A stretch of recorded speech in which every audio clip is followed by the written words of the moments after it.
The bar was the kind of place where lost souls came to disappear. A cracked neon sign flickering over the door, half the bulbs dead, the other half buzzing like dying fireflies. Inside, cigarette smoke hung in the air so thick it felt like fog. The jukebox was broken again, so the only sound came from glasses clinking and men laughing too loud at things that weren't funny. At a corner table sat Lila Monroe, a woman who had once been beautiful enough to make heads turn. But those days were gone. Life had worn her down like sandpaper. The shadows under her eyes told stories her lips never dared to speak. The bruises, half hidden beneath her sleeves, were reminders of the price she paid every day just to survive. Across from her sat Rick, her husband. Or at least, the man who once promised to love her. Now, he was just a shell fueled by liquor and bad luck. His hands shook as he poured another shot of cheap whiskey, his voice rough with years of shouting and smoke. "Come on, Lila," he grunted, his eyes glassy. "Don't give me that look. You think I like drinking here every night? You think I want to be broke?" Lila didn't answer. She'd learned silence was safer. Rick slammed his glass down and wiped his mouth with the back of his hand. "You just sit there looking like you're better than me. You ain't. You're nothing without me. You remember that?" He laughed, loud and mean. The few men nearby chuckled nervously, trying not to draw attention. But Lila didn't flinch. She just stared at the scratches on the table, wishing she could vanish into them. The bartender, an old man named Gus, had seen this kind of thing too many times. He leaned on the counter and said, "Rick, maybe you ought to take it easy. She's been through enough tonight." Rick turned to him with a sneer. "Enough? She's been through me, old man. That's more than she deserves." The bar went quiet, and that's when Rick made the mistake that changed everything. He reached into his pocket, pulled out a few crumpled bills, and laughed bitterly. "You know what, Gus? I'll tell you what she's worth." He stood up, wobbling slightly, and pointed at Lila. "1 bottle of whiskey. The good stuff, top shelf. That's her price." The words sliced through the air like a blade. Lila froze. She thought maybe he was drunk enough to be joking. But when Gus didn't move, Rick slammed his hand on the counter. "You heard me, bartender. You want her? Take her off my hands. 1 bottle and she's yours." The room erupted in uneasy laughter. A few men whispered. Some looked away, others watched, morbidly entertained. Lila's heart pounded in her chest. She could feel tears burning her eyes, but she forced herself not to cry. She wouldn't give him the satisfaction. And then from the far end of the bar came a sound, the slow, deliberate scrape of a chair being pushed back. A tall man stood up. Black leather vest, worn jeans, heavy boots. The back of his vest bore a patch everyone recognized. A skull with angel wings. Hell's Angels. The man's name was Cole Maddox, though most people just called him Maddox. He'd been in and out of that bar for years, usually keeping to himself. Nobody messed with him because nobody wanted to. He was the kind of man whose silence carried more threat than another man's shouting. Now he was walking toward them. Calm, steady, dangerous. Rick laughed when he saw him coming. "Oh, look, it's the biker hero. What's the matter, Cole? You come to preach about respect? Or you want a drink too?" Cole didn't answer right away. He reached the counter and stood between Rick and Lila. His presence alone made the room feel smaller. "You're selling your wife?" Cole asked, his voice low, almost a growl. Rick sneered. "You deaf? Yeah, I'm selling her. 1 bottle. You want her? You pay." Cole looked at Lila. Her face was pale, her hands trembling in her lap. Their eyes met, and for the first time in years, someone saw her. Really saw her. He reached into his jacket pocket and pulled out a folded bill. Crisp, clean $100. He placed it gently on the bar. "Keep your whiskey," Cole said. "I'll take the lady." A gasp rippled through the room. Even the jukebox, dead for weeks, seemed to come alive with silence. Rick's expression twisted into rage. "You think you can just walk in here and buy my wife? You think..." Before he could finish, Cole's eyes met his. Cold, steel gray, the kind that didn't blink under threat. "You already sold her," he said evenly. "You just didn't realize to who." The bartender stayed still, Everyone did. Lila's heart was hammering. She didn't know what was happening, or why this stranger would stand up for her. All she knew was that something inside her broke free from the cage it had lived in for years. Rick took a step closer, his voice rising. "You don't know who you're messing with, biker." Cole took a slow breath, calm as a loaded gun. "Neither do you." Then he turned to Lila and extended his hand. "You don't belong here," he said softly.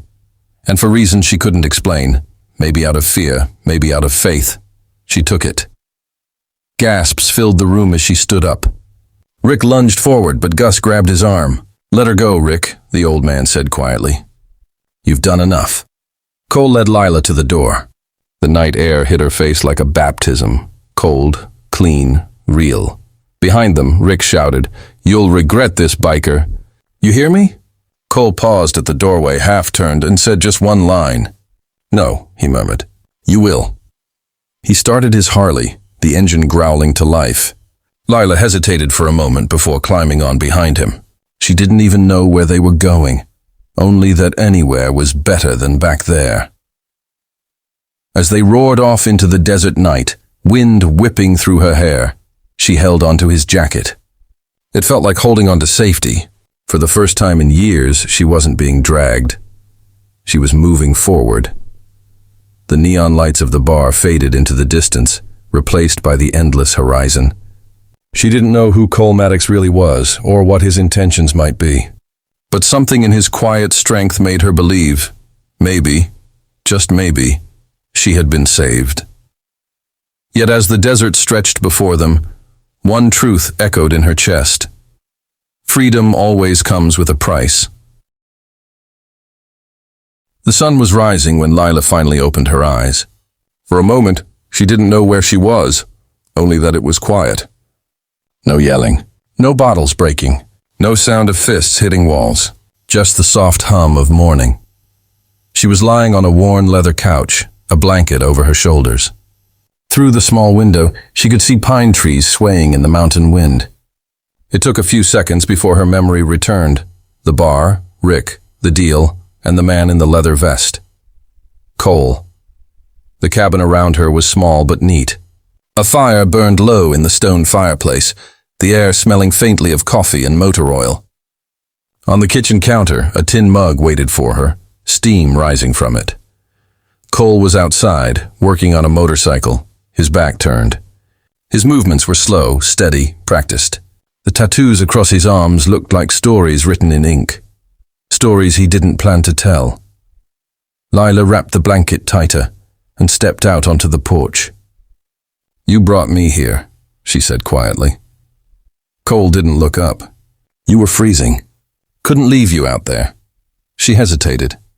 "You didn't have to," he shrugged. "Yeah, I did." Silence hung between them. It wasn't the tense kind she was used to. It was peaceful, almost gentle.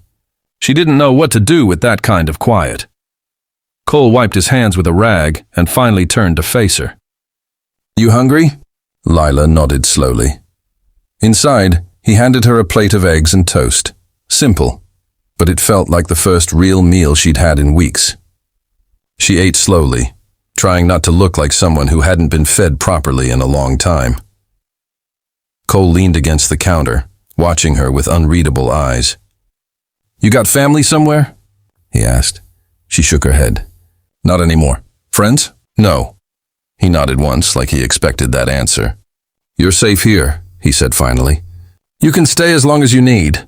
Nobody's gonna hurt you." Lila didn't know what to say. "Why?" she whispered. "Why help me?" Cole looked into the fire for a long time before answering. "Because somebody once helped me when I didn't deserve it." That was all he said. And somehow it was enough. Days turned into a quiet rhythm. Cole would leave early to fix bikes at a nearby shop, while Lila cleaned, cooked, and tried to remember what peace felt like.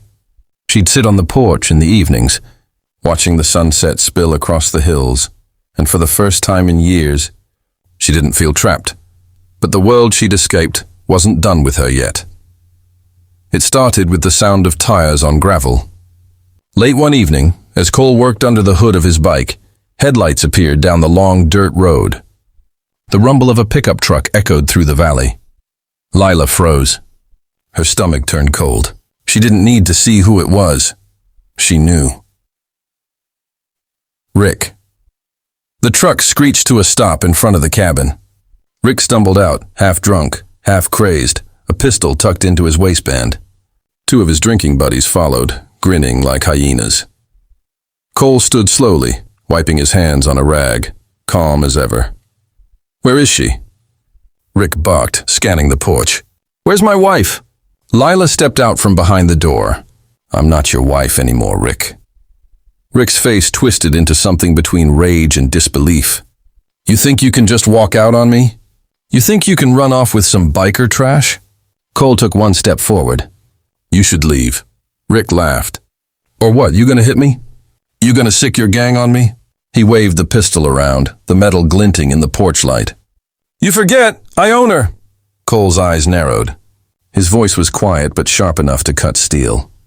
"You sold her, remember?" Rick took another step closer, pointing the gun now. "I didn't mean it," he shouted. "She's mine and I'm taking her home." Before anyone could react, a low rumble echoed from beyond the trees, the unmistakable growl of motorcycles. 1, then 3, then 5. Headlights appeared, slicing through the darkness like fireflies made of steel. The Hell's Angels had arrived. Rick's smirk faded as the riders pulled up, their engines idling, their presence filling the clearing with raw power. Each man wore the same leather vest, the same patch on their back, a brotherhood that didn't need words.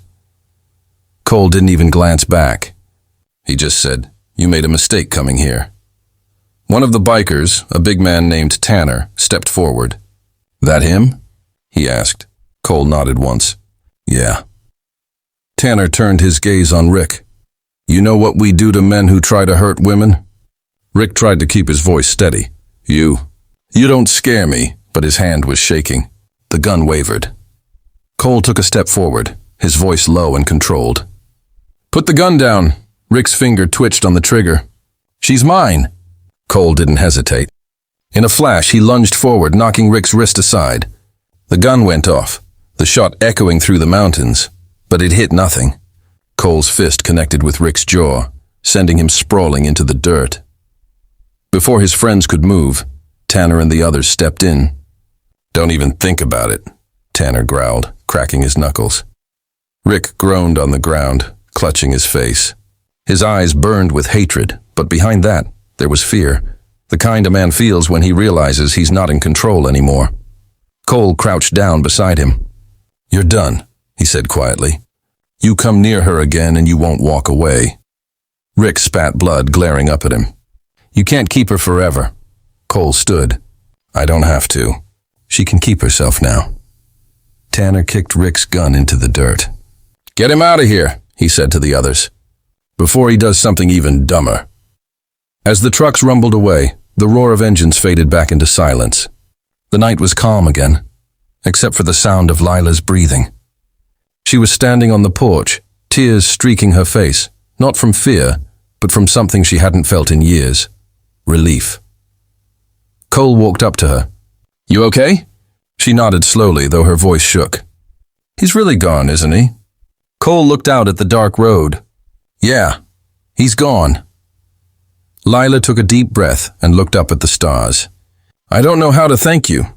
Cole gave a small smile. "You don't owe me anything. You just needed someone to remind you you're not property." She looked at him for a long moment. "And what about you?" she asked softly. "Who reminds you?" For the first time, Cole looked caught off guard. Then he chuckled, a low, honest sound. "Guess I forgot what that felt like." Lila smiled through her tears. "Maybe we can remind each other." Cole met her eyes. The firelight flickered between them, warm and golden. "Maybe we can," he said quietly. The next morning, the mountains were washed in sunrise. Lila stood beside Cole's motorcycle, the wind in her hair, the road stretching endlessly ahead. She didn't know where life would take her next. But for once, it didn't matter. She climbed onto the bike behind him, wrapping her arms around his waist. "Where are we going?" she asked. Cole smiled faintly beneath his helmet. "Anywhere you want, darling." The engine roared to life, echoing across the hills.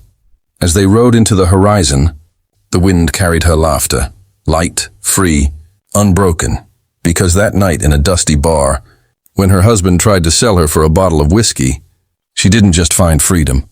She found an angel, one that wore leather instead of wings.